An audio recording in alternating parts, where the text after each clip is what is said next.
You're listening to Pedaling Through Life, a 1,000-kilometer father-son Ashtavinayak cycling pilgrimage presented by Sriram and Sunilkhandbahale.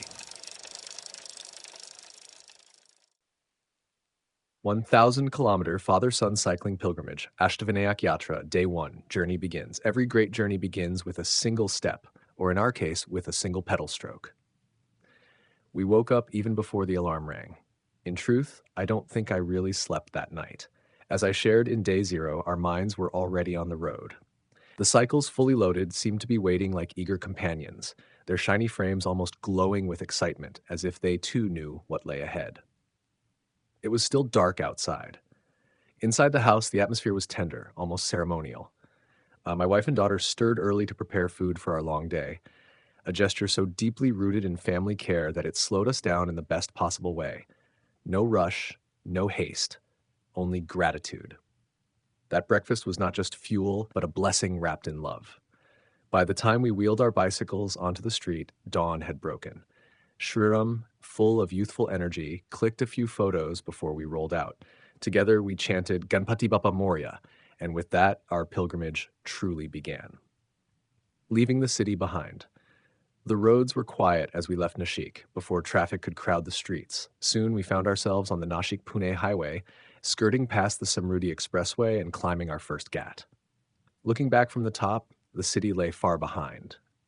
A proud moment, a reminder that this was no longer a dream, but a living adventure. At the summit, the landscape opened into a flatter stretch, where we came across a small Siddhivinayak temple.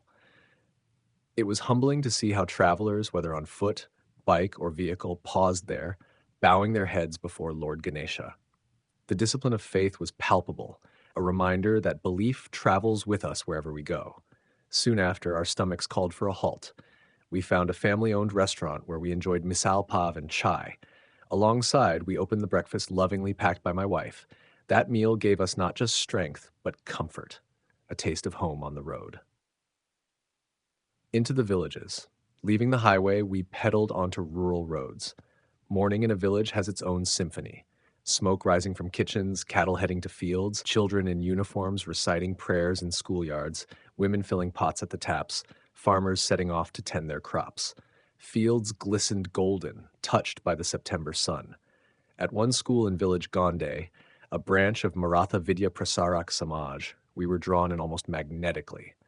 The teachers, open-minded and gracious, paid no heed to our sporty attire. Instead, they welcomed us warmly and eagerly invited us to engage with the students. As destiny would have it, they were celebrating Teachers' Day in advance. The timing could not have been more perfect. I spoke about the power of education, the importance of teachers, and the gift of curiosity. Sriram added his youthful perspective. The children, full of questions, lit up with energy. Before leaving, the school felicitated us.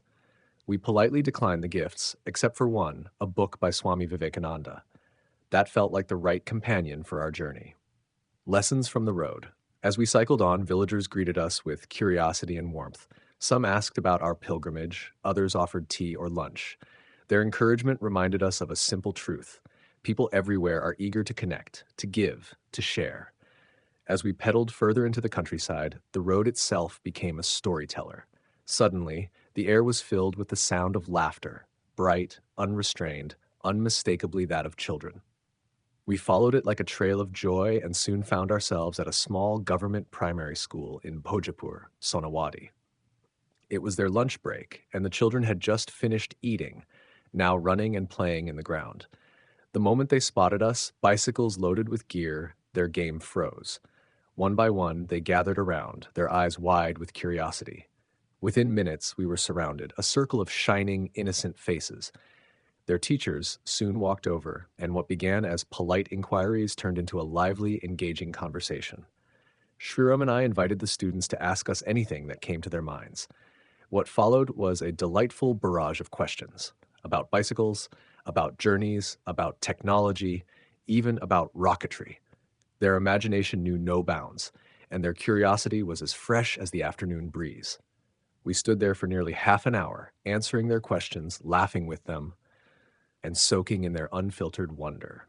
That simple, unplanned interaction became one of the most energizing moments of the day. a reminder that children with their curiosity are the purest form of explorers. By afternoon, the sun grew harsh, but clouds offered intermittent relief. At one point, we rode alongside the backwaters of a dam. The sight was breathtaking. Birds chirping, grasses swaying, trees dancing in the breeze. Water is life, and in that moment, it also felt like wisdom. Rivers travel long distances to finally rest in still waters, just as we too are travelers in search of our destination. We halted at a roadside temple for lunch and rest. Under the shade of a tree with our bicycles leaning close by, we stretched out on the earth. 1.5 hours of rest later, we were ready to continue. A home for the night. We hadn't planned where to stay that night, but experience had taught us not to overdo day one. Pushing too hard early could exhaust us for the days ahead. As evening approached, we arrived at Agastya Rishi Ashram at Akole, located on the Pravara River. The residents, students, and teachers welcomed us like family. It was here that Sriram's love for music came alive. He played the pakawaj, mridangam, during the evening bhajan. The students instantly accepted him as an elder brother, crowding around with questions and laughter. Their discipline was inspiring. Serving food to each other, eating silently, praying before and after meals, cleaning their own plates. We offered the book of Vivekananda to one of the teachers, a kind woman who cared deeply for her students. That felt like the right place for it.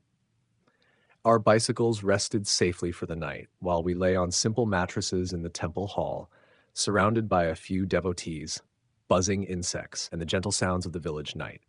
Exhausted but fulfilled, we talked about the day, replayed the memories, and planned for an early morning ride. At 4 a.m., the alarm was set. By 5 a.m., our bicycles would once again kiss the road. Day one had ended not just as a physical ride, but as a day of family, faith, community, and countless lessons. As we drifted to sleep, I thought of these words: we travel not to escape life, but so that life does not escape us. And thus, our true pilgrimage had begun.